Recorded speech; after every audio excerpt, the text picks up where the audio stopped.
Hi friends, Tuesday morning vlog தான் பார்க்க போகிறோம். இது நான் வந்து இன்றைக்கி மார்னிங் எழுந்திரிச்சோன்னு ஒரு காஃபி, பிளாக் காஃபி போட்டு எப்போயுமே குடிச்சிடுவேன். பிளாக் காஃபியில் எந்த காஃபி வேணால் குடிப்பேன் நான். இன்றைக்கி நான் பிளாக் காஃபி போட்டு குடிச்சிட்டு அப்புறமா வந்து லெமன் ரைஸ்க்காக வந்து ரைஸ் வச்சுட்டேன். ஃபஸ்ட் டைமும் ரைஸ் வச்சுட்டு அப்புறமா லெமன் ரைஸ் பேஸ்ட்டுக்கு வந்து கொஞ்சம் வந்து நல்லெண்ணெய் தான் சேர்ப்பேன். நல்லெண்ணெய் சேர்த்தா ரொம்ப நல்லாயிருக்கும். நல்லெண்ணெய், கடுகு, கொஞ்சம் வெந்தயம், சென்னா டால், உளுந்து, அப்புறம் வந்து இஞ்சி கொஞ்சம் கட் பண்ணி போடணும். அப்புறம் வந்து பூண்டு கொஞ்சம் கட் பண்ணி போடணும்.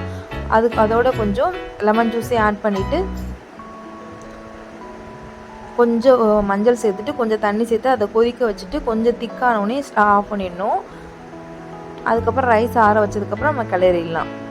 பெருங்காயத்தூள் லாஸ்ட்டாக வந்து பெருங்காயத்தூள் சேர்த்துக்கலாம்.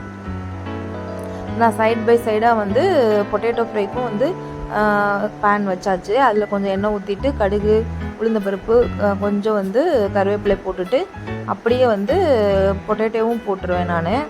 போட்டுட்டு அது வந்து நான் வேகலாம் வைக்க மாட்டேன். அப்படியே சிம்லேயே வச்சு அதை வேக வச்சதுக்கப்புறம் கொஞ்சம் மசாலாலாம் ஆட் பண்ணிவிட்டு கொஞ்சம் கரம் மசாலா சேர்த்து ஆட் பண்ணிவிட்டு அதை இறக்கிடுவேன் நான். இது சிம்பிளாக தான் இருக்கும், ஆனால் டேஸ்ட்டாக இருக்கும் இந்த பொட்டேட்டோ ஃப்ரை. இப்போ வந்து லெமன் ரைஸ் பேஸ்ட்டும் ரெடி ஆகிடுச்சு, ரைஸும் ரெடி ஆகிடுச்சு, பொட்டேட்டோ ஃப்ரையும் வந்து ரெடி ஆகிட்டுருக்கு.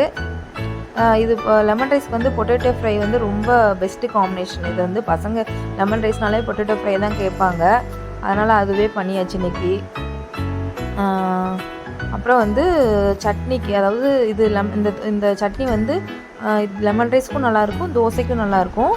அதுக்கு வந்து நான் ஒரு பேனில் வந்து எண்ணெய் ஊற்றிட்டு கொஞ்சம் உளுந்த பருப்பு, அப்புறம் வந்து தேங்காய், கொஞ்சம் சின்ன வெங்காயம், சில்லி காரத்துக்கு ஏற்றாப்புல போட்டுக்கலாம். கொஞ்சம் இஞ்சி, பூண்டு சேர்த்துட்டு கொஞ்சம் புளி சேர்த்து நல்லா ஃப்ரை பண்ணிக்கணும். ஃப்ரை பண்ணதுக்கப்புறம் வந்து நான் மிக்சியில் போட்டு அரைச்சி எடுத்து வச்சுட்டு சூப்பராக இருக்கும் சட்னி. தோசைக்கும் நல்லாயிருக்கும், லெமன் ரைஸ்க்கும் சூப்பராக இருக்கும்.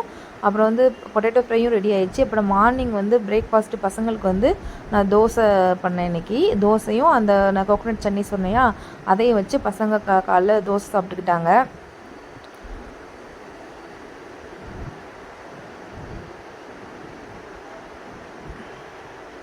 தோசையும் சட்னியும் கொடுத்தாச்சு பாப்பாவுக்கு. இன்றைக்கி லஞ்ச் மெனு வந்து இதுதான் எங்கள் வீட்டில். Lemon rice, potato fry, apple and coconut chutney.